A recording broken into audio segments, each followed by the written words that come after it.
ಆತ್ಮೀಯ ಬಂಧುಗಳೇ, ಶ್ರೀಮದ್ ಭಾಗವತಂ ಸ್ಕಂದ 3 ಅಧ್ಯಾಯ 3 ವೃಂದಾವನದಾಚೆಯ ಕೃಷ್ಣಲೀಲೆ.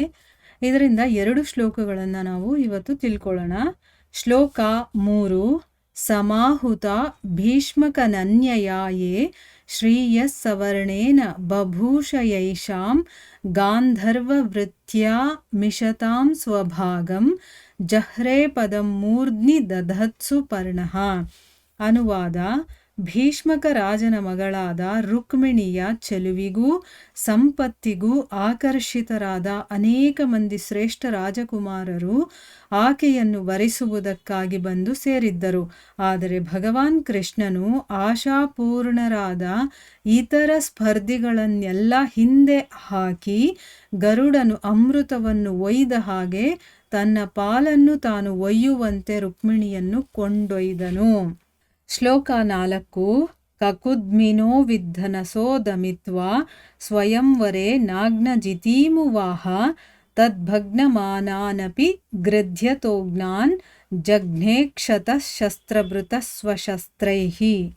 ಅನುವಾದ: ಮೂಗುದಾರ ಪೋಣಿಸದೇ ಇದ್ದ 7 ಕೊಬ್ಬಿದ ಗೂಳಿಗಳನ್ನು ಹಿಡಿದು ಅವನ್ನು ಸೋಲಿಸಿ ವೀರ್ಯ ಶುಲ್ಕೆಯಾಗಿದ್ದ ನಾಗ್ನಜಿತಿಯನ್ನು ಭಗವಾನ್ ಕೃಷ್ಣನು ಮದುವೆಯಾದನು. ಕೃಷ್ಣನು ಜಯಶಾಲಿಯಾದರೂ ಅವನ ಸ್ಪರ್ಧಿಗಳು ರಾಜಕುಮಾರಿಯನ್ನು ವರಿಸಲು ಮುಂದಾದರು. ಇದರಿಂದ ಯುದ್ಧ ಉಂಟಾಯಿತು. ಶಸ್ತ್ರ ಸುಸಜ್ಜಿತನಾದ ಭಗವಾನ್ ಕೃಷ್ಣನು ಅವರೆಲ್ಲರನ್ನೂ ಸದೆಬಡಿದನು ಅಥವಾ ಗಾಯಗೊಳಿಸಿದನು, ಆದರೆ ತಾನು ಸ್ವಲ್ಪವೂ ಗಾಯಗೊಳ್ಳಲಿಲ್ಲ. ಇವು ಶ್ಲೋಕಗಳು ಮತ್ತೆ ಅನುವಾದ. ಈಗ ಭಾವಾರ್ಥದ ಮೂಲಕ ನಾವು ಇದರ ಅರ್ಥವನ್ನು ತಿಳ್ಕೊಳ್ಳೋದಕ್ಕೆ ಪ್ರಯತ್ನ ಮಾಡೋಣ. ಓದ ಭಾಗದಲ್ಲಿ ನಾವೇನು ತಿಳ್ಕೊಂಡ್ವಿ? ಭಗವಂತ ಕೃಷ್ಣ ತನ್ನ ಗುರುಗಳಾದಂತಹ ಸಾಂದೀಪಿನಿ ಮುನಿಯಿಂದ ವೇದಗಳನ್ನು ಒಂದು ಸರಿ ಕೇಳಿಸ್ಕೊಂಡ್ರೆ ಸಾಕು, ಸಮಸ್ತ ಶಾಖೆಗಳ ಜೊತೆಯಲ್ಲಿ ಅದನ್ನೆಲ್ಲನೂ ಅವನು ಕಲ್ತ್ಕೊಂಡ್ಬಿಡ್ತಾ ಇದ್ದ. ಆಮೇಲೆ ಸಾಂದೀಪಿನಿಯ ಮಗ ಇರ್ತಾನಲ್ಲ, ಅವನು ಯಮಲೋಕದಲ್ಲಿರ್ತಾನೆ, ಅಂದರೆ ಸತ್ತು ಯಮಲೋಕಕ್ಕೆ ಹೋಗಿರ್ತಾನೆ. ಅಲ್ಲಿಂದ ಅವನನ್ನು ವಾಪಸ್ಸು ಕರ್ಕೊಂಡು ಬರ್ತಾನೆ. ಅದನ್ನು ತನ್ನ ಗುರುದಕ್ಷಿಣೆಯಾಗಿ ಆ ಕೆಲಸವನ್ನು ಅವನು ಮಾಡ್ತಾನೆ.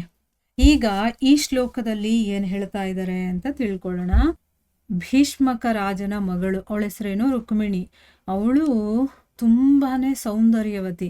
ಅವಳ ಸೌಂದರ್ಯಕ್ಕೆ ಮತ್ತೆ ಆ ಭೀಷ್ಮಕನ ಒಂದು ಸಂಪತ್ತಿಗೆ ಆಕರ್ಷಿತರಾಗಿ ಬೇಕಾದಷ್ಟು ಶ್ರೇಷ್ಠ ರಾಜಕುಮಾರರು ಅವಳನ್ನ ಮದುವೆ ಆಗಬೇಕು ಅಂತ ಬಂದು ಸೇರಿರ್ತಾರೆ. ಸ್ವಯಂವರ ನಡೆಸಿರ್ತಾರಲ್ಲ ಅಲ್ಲಿ. ಆದರೆ ಭಗವಂತ ಏನು ಮಾಡ್ತಾನೆ, ಎಲ್ಲ ಸ್ಪರ್ಧಿಗಳನ್ನ ಹಿಂದೆ ಹಾಕಿ ಅವನೇನು ಮಾಡ್ತಾನೆ, ಹೇಗೆ ಗರುಡ ಅಮೃತವನ್ನ ಎತ್ಕೊಂಡು ಹೊಟ್ಟೋಗ್ಬಿಡುತ್ತೋ ಆ ರೀತಿ ಇದು ನನಗೆ ಸೇರಿರುವಂಥದ್ದು, ನನ್ನ ಪಾಲು ಅನ್ನೋ ರೀತಿ ರುಕ್ಮಿಣಿಯನ್ನ ಅವನು ಅಪಹರಣ ಮಾಡಿ ಕರ್ಕೊಂಡು ಹೋಗ್ತಾನೆ ಅಂತ ಅಂದ್ಬಿಟ್ಟು ಈ ಶ್ಲೋಕದ ಅರ್ಥ. ಈಗ ಭಾವಾರ್ಥದಲ್ಲಿ ಗುರುಗಳೇನು ಹೇಳಿದ್ದಾರೆ ಅಂತ ತಿಳ್ಕೊಳ್ಳೋಣ.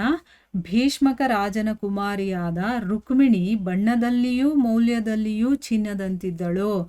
ಆದುದರಿಂದಲೇ ವಾಸ್ತವಿಕವಾಗಿ ಆಕರ್ಷಣೆಯುಳ್ಳವಳು, ಸಂಪದ್ಭರಿತೆಯೂ ಆಗಿದ್ದಳು.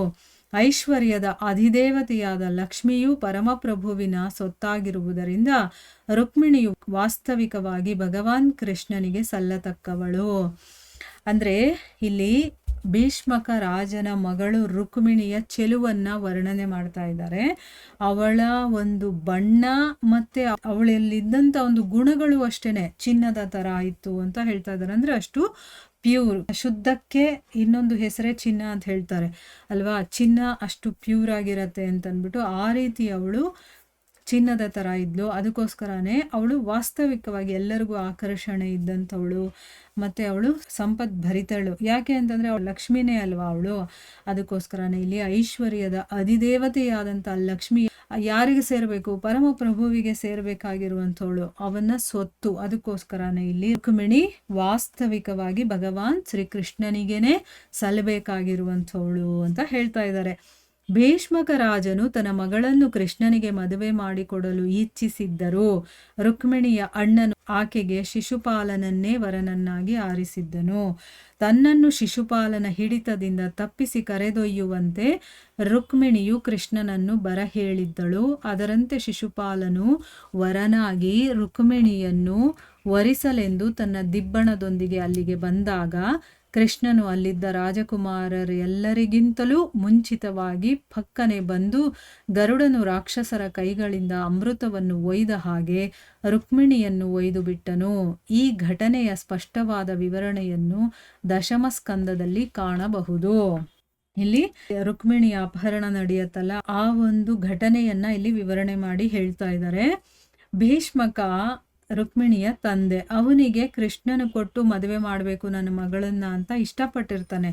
ಆದರೆ ರುಕ್ಮಿಣಿಯ ಅಣ್ಣ ರುಕ್ಮಿ ಇರ್ತಾನಲ್ಲ, ಅವನು ಫ್ರೆಂಡು ಶಿಶುಪಾಲ, ಅವನಿಗೆ ಕೊಟ್ಟು ನನ್ನ ತಂಗಿನ ಮದುವೆ ಮಾಡಬೇಕು ಅಂತ ಅವನಿಗಿಷ್ಟ ಇರುತ್ತೆ. ಸೊ ಅದಕ್ಕೋಸ್ಕರನೇ ಅದರ ಏರ್ಪಾಡು ಕೂಡ ಮಾಡಿರ್ತಾನವನು. ಆದರೆ ರುಕ್ಮಿಣಿಗೆ ಅವನನ್ನ ಮದುವೆ ಆಗಕ್ಕೆ ಇಷ್ಟ ಇಲ್ಲ. ಕೃಷ್ಣನನ್ನೇ ತನ್ನ ಗಂಡ ಅಂತ ಅವಳು ಒಪ್ಕೊಂಡು ಅವನನ್ನ ಪ್ರೀತಿಸ್ತಾ ಇರ್ತಾಳೆ ಮನಸ್ಸಾರೆ. ಅವನನ್ನ ನೋಡಿಲ್ಲ ಅಂತಂದ್ರು ಅವನನ್ನ ಮನಸ್ಸಲ್ಲೇ ಪ್ರೀತಿಸ್ತಾ ಇರ್ತಾಳೆ. ಸೊ ಅದಕ್ಕೋಸ್ಕರ ಅವಳು ಹೇಳ್ಕೊಳ್ತಾಳೆ ತನ್ನ ಒಂದು ಇಚ್ಛೆಯನ್ನ ಕೃಷ್ಣನಿಗೆ, ನಾನು ಅವನನ್ನ ಮದುವೆ ಆಗಕ್ಕೆ ಇಷ್ಟ ಇಲ್ಲ, ನನ್ನನ್ನು ನೀನು ಬಂದು ಕರ್ಕೊಂಡು ಹೋಗು ಅಂತಂದ್ಬಿಟ್ಟು. ಸೊ ಆಗ ಇಲ್ಲಿ ಶಿಶುಪಾಲನಿಗೆ ಮದುವೆ ಮಾಡಬೇಕು ಅಂತ ಎಲ್ಲ ತಯಾರಿ ನಡೆಸಿರ್ತಾನೆ. ಅಲ್ಲಿ ದಿಬ್ಬಣ ಜೊತೆ ಎಲ್ಲ ರಾಜರು ರಾಜಕುಮಾರರು ಬೇರೆ ಬೇರೆಯವರೆಲ್ಲ ಬರೋದಕ್ಕೆ ಮುಂಚೆನೆ ಕೃಷ್ಣ ಬಂದು ಹೇಗೆ ರಾಕ್ಷಸರ ಕೈಯಿಂದ ಗರುಡ ಅಮೃತವನ್ನ ಎತ್ಕೊಂಡು ಹೋಗ್ಬಿಡುತ್ತೋ ಆ ರೀತಿ ಕೃಷ್ಣ ಬಂದು ರುಕ್ಮಿಣಿಯನ್ನ ಅಪಹರಣ ಮಾಡ್ಕೊಂಡು ಹೋಗ್ಬಿಡ್ತಾನೆ. ಅಂದರೆ ಈ ಘಟನೆ ಇಲ್ಲಿ ಸುಮ್ಮನೆ ಸಿಂಪಲ್ ಆಗಿ ವಿವರಣೆ ಮಾಡಿದ್ದಾರೆ. ಇದು ದಶಮ ಸ್ಕಂದದಲ್ಲಿ ಸಂಪೂರ್ಣವಾಗಿ ವಿವರಣೆ ಇದೆ. ಆಗ ನಾವು ಅಲ್ಲಿ ಡೀಟೇಲ್ ಆಗಿ ತಿಳ್ಕೊಳ್ಳೋಣ. ಇನ್ನು ಮುಂದಿನ ಶ್ಲೋಕದ ಅನುವಾದದಲ್ಲಿ ಏನು ಹೇಳಿದ್ದಾರೆ ಅಂತಂದರೆ, ಮೂಗುದಾರ ಹಾಕದೇ ಇರುವಂತಹ ಗೂಳಿಗಳಿರುತ್ತಲ್ಲ, ಅಂತ 7 ಕೊಬ್ಬಿದ ಗೂಳಿಗಳನ್ನು ಸೋಲಿಸಿ ನಾಗ್ನಜಿತಿ ಅನ್ನೋವಳನ್ನ ಕೃಷ್ಣ ಮದುವೆ ಆಗ್ತಾನೆ. ಕೃಷ್ಣ ಜಯಶಾಲಿ ಆಗಿದ್ರೂ ಕೂಡ ಅವನ ಸ್ಪರ್ಧಿಗಳಿರ್ತಾರಲ್ಲ, ಅವನ ಜೊತೆ ಇನ್ನೂ ಬೇಕಾದಷ್ಟು ಜನ ಬಂದಿರ್ತಾರಲ್ಲ, ಅವರು ಅದನ್ನು ಒಪ್ಕೊಳ್ಳಲ್ಲ. ಅವನು ಗೆದ್ದು ಭಗವಂತ ಕೃಷ್ಣ ಮದುವೆ ಆಗಿರ್ತಾನೆ ಅವಳನ್ನ, ಆದರೂ ಕೂಡ ಅವ್ರು ಬಿಡೋದಿಲ್ಲ. ಅವರು ನಾವು ಮದುವೆ ಆಗ್ತೀವಿ ಅಂತ ಮುಂದೆ ಬರ್ತಾರೆ. ಅದರಿಂದ ಏನಾಗುತ್ತೆ, ದೊಡ್ಡ ಯುದ್ಧನೇ ನಡೆಯುತ್ತೆ. ಸೊ ಭಗವಂತ ಅವರನ್ನೆಲ್ಲರನ್ನೂ ಕೂಡ ಗಾಯಗೊಳಿಸ್ತಾನೆ. ಅಂದರೆ ಯುದ್ಧದಲ್ಲಿ ಎಲ್ರಿಗೂ ಗಾಯ ಆಗಬೇಕು, ಎಲ್ಲರಿಗೂ ಹೊಡೆದು ಅವನು ಗಾಯಗೊಳಿಸ್ತಾನೆ. ಆದರೆ ತನಗೂ ಮಾತ್ರ ಸ್ವಲ್ಪ ಕೂಡ ಗಾಯ ಆಗೋದಿಲ್ಲ. ಆ ರೀತಿ ಅವನು ಅವರನ್ನೆಲ್ಲ ಹೊಡೆದು ಸದೆ ಬಡಿತಾನೆ ಅನ್ನೋದು ಈ ಶ್ಲೋಕದ ಅರ್ಥ. ಇಲ್ಲಿಗೆ ನಾವು ನಿಲ್ಲಿಸೋಣ. ಹರೇ ಕೃಷ್ಣ.